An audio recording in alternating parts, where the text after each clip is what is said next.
ஓம் நம சிவாய.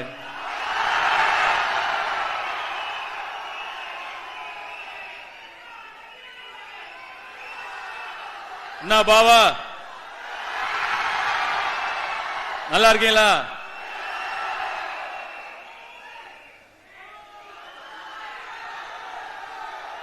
மதுரை கிட்டத்தட்ட ஒரு 8-9 வருஷத்துக்கு அப்புறம் வரேன்னு நினைக்கிறேங்க. என் மனசுக்கு ரொம்பவும் நெருக்கமான ஒரு ஊரு. நிறைய காரணங்கள் இருக்கு. அதுல ரொம்ப முக்கியமான காரணத்தை நான் முதல்ல சொல்றேன். என்னுடைய அப்பாவும் அம்மாவும் சங்கராபுரம் எங்க அம்மா பிறந்த ஊர், மல்லிகாபுரம்ங்கிறது எங்க அப்பா பிறந்த ஊர்.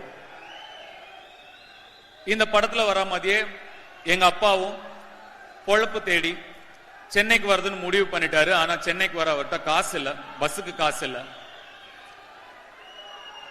அப்போ இங்க இருக்கிற ஒரு சொந்தக்காரங்க, மதுரையில இருக்கிற ஒரு சொந்தக்காரங்க வீட்டுக்கு வந்து பணம் வாங்கிட்டு, அதாவது மெட்ராஸுக்கு போக பஸ்ஸுக்கு பணம் வாங்கிட்டு மெட்ராஸுக்கு வரணும். ஆனா மதுரைக்கு வரவும் காசு இல்ல. அப்ப செல்வராகவன் சாருக்கு 4 வயசோ ஏதோ. எங்க அம்மா 3 மாசம் பிரெக்னண்டா இருக்காங்க. அவங்க ஊர்ல இருந்து மதுரைக்கு நடந்து வந்தாங்க. கிட்டத்தட்ட ஒரு 120 கிலோமீட்டர் இருக்கும்னு நினைக்கிறேன். 120-130 கிலோமீட்டர் இருக்கும்னு நினைக்கிறேன். நடந்தே வந்தாங்க அங்க இருந்து ஒரு சொந்தக்காரங்களை பார்க்க. அப்படி எங்க அப்பா பிரெக்னண்டா இருந்த எங்க அம்மா கால் கடுக்க நடந்து வந்து ஏறின மேடை தான் இந்த மேடை.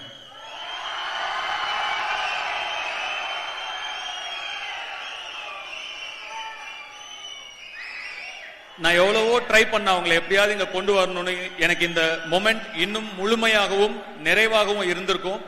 ஒரு சில காரணங்களால அவங்களால வர முடியல. எனக்கு மதுரையில நிறைய சொந்தக்காரங்க இருக்காங்க, நிறைய நண்பர்கள் இருக்காங்க.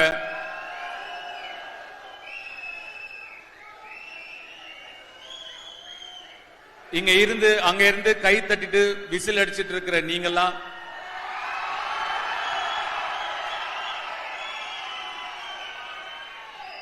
என்ன கூட விட்டுட்டு எங்க அப்பா ஒரு உதாரணமா எடுத்துக்கிட்டு விசில் அடிச்சிட்டும் கை தட்டிட்டும் மட்டும் இல்லாம எந்திரிச்சு வாங்கயா, இங்க வாங்க,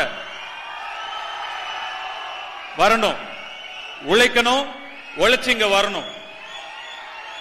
எல்லாராலையும் முடியும். கண்டிப்பா நீங்க இதை செய்யணும். செய்வீங்கல்ல? கண்டிப்பா செய்யணும். நான் மதுரையில கிட்டத்தட்ட ஒரு 200-300 நாள் இருந்த நான் ஆடுகளம் படத்தை நடிக்கிறதுக்காக.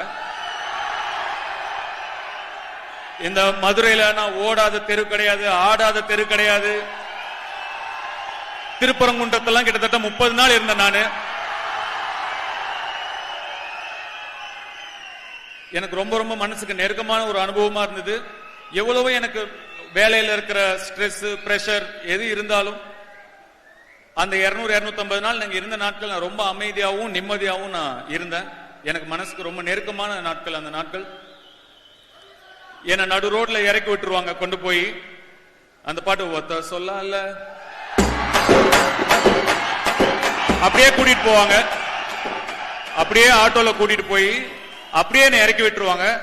இறக்கி விட்டுட்டு என்னை யாரும் அடையாளம் கண்டுபிடிக்கிறதுக்கு முன்னாடி நான் ஆடிடணும். அந்த லுங்கி அப்படி தூக்கி வச்சுட்டு இப்படியே ஆடிடணும்.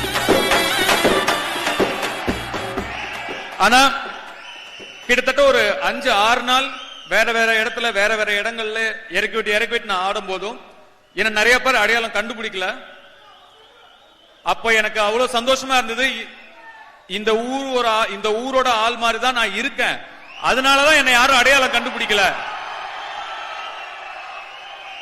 நான் இந்த மண்ணை சேர்ந்தவன் தான், இந்த ஊர் ஆள் மாதிரி தானே இருப்பேன்.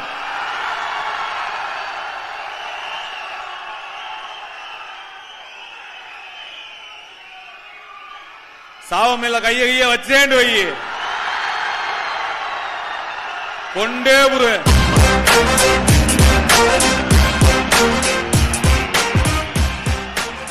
இங்க இருக்கிற ஒவ்வொரு சேவலும் பந்தயம் அடிக்கிற சேவல் தான். அந்த படம் ரிலீஸ் ஆகும்போது நிறைய படங்கள் சென்னையில ஃபர்ஸ்ட் டே ஃபர்ஸ்ட் ஷோ பார்ப்போம். ஷூட்டிங் இல்லைன்னா ஃபர்ஸ்ட் டே ஃபர்ஸ்ட் ஷோ போக முடியும், இல்லைன்னா அதுவும் முடியாது. ஆடுகளம் மட்டும் மதுரையில தான் ஃபர்ஸ்ட் டே ஃபர்ஸ்ட் ஷோ பாப்பேன்னு பிளைட் பிடிச்சி இங்க வந்து ஃபர்ஸ்ட் டே ஃபர்ஸ்ட் ஷோ பார்த்தேன். ஜெயான்னு ஏதோ ஒரு தியேட்டர் நினைக்கிறேன், அந்த தியேட்டர் ஏதோ ஜெயான் முடியும் ஞாபகம் இருக்கு. அங்கதான் பார்த்தேன். அந்த அனுபவத்தை என்னால மறக்கவே முடியாது. உங்களோட பார்த்த அந்த எனர்ஜி என்னால மறக்கவே முடியாது. ஒரு சின்ன சின்ன விஷயத்துக்கும் எனக்கு நிறைய விஷயங்கள் புரியல. அதெல்லாம் படம் பார்க்கும்போது நீங்க எப்படி ரியாக்ட் பண்ணீங்களோ அதை பார்த்து தான் எனக்கு புரிஞ்சுது. அந்த அனுபவத்தை என்னால மறக்கவே முடியாது. இந்த இட்லி கடை ஒரு சாதாரண படம், சிம்பிளான படம். ஆனா நிச்சயமா நீங்க எல்லாரும் உங்க ஃபேமிலியோட உங்க குழந்தைங்களோட போய் பார்த்து எமோஷனலா கனெக்ட் பண்ணி என்ஜாய் பண்ற ஒரு படமா நிச்சயமா இருக்கும். நிச்சயமா உங்களுக்கு பிடிக்கும்னு நான் நம்புறேன்.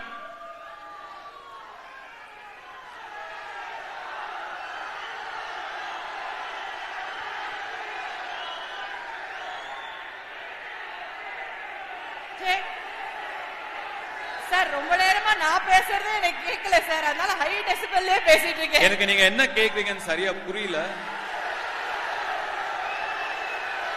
வடசென்னை 2 சார், வடசென்னை 2 வடசென்னை 2 கேக்குறாங்க சார். வடசென்னை 2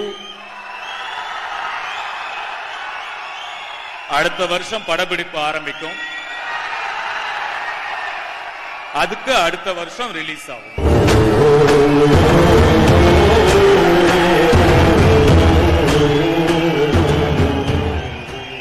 எண்ணம் போல் வாழ்க்கை. உங்களுடைய எல்லாருடைய எண்ணமும் அவங்க குடும்பம் மீதும் அவங்க குழந்தைகள் மீதும் இருக்கணும். நல்லபடியா பார்த்துக்கோங்க. குடும்பத்தை முதல்ல நல்லபடியா பார்த்துக்கோங்க.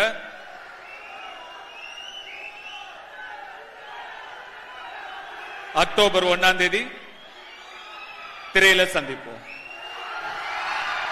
சார், மதுரை மக்களுக்காக நான் வந்து பேசாம இருந்தா அது ரொம்ப தவறாயிடும். நீங்க சென்னையில பாடினீங்க, கோயம்புத்தூர்ல பாடினீங்க, அப்ப மதுரையில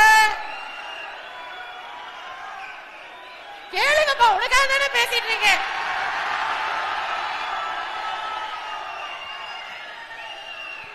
ப்ளீஸ் சார். கண்டிப்பா. இந்த படத்துல ஒரு அழகான பாட்டு இருக்கு. ராஜமுருகன் ஜோக்கர் என்ற படம் எடுத்தார் இல்லையா, ராஜமுருகன் டைரக்டர், அவர் லிரிக்ஸ் எழுதினார் இந்த பாட்டுக்கு. நான் அந்த பாட்டு பாடுறேன் உங்களுக்கு.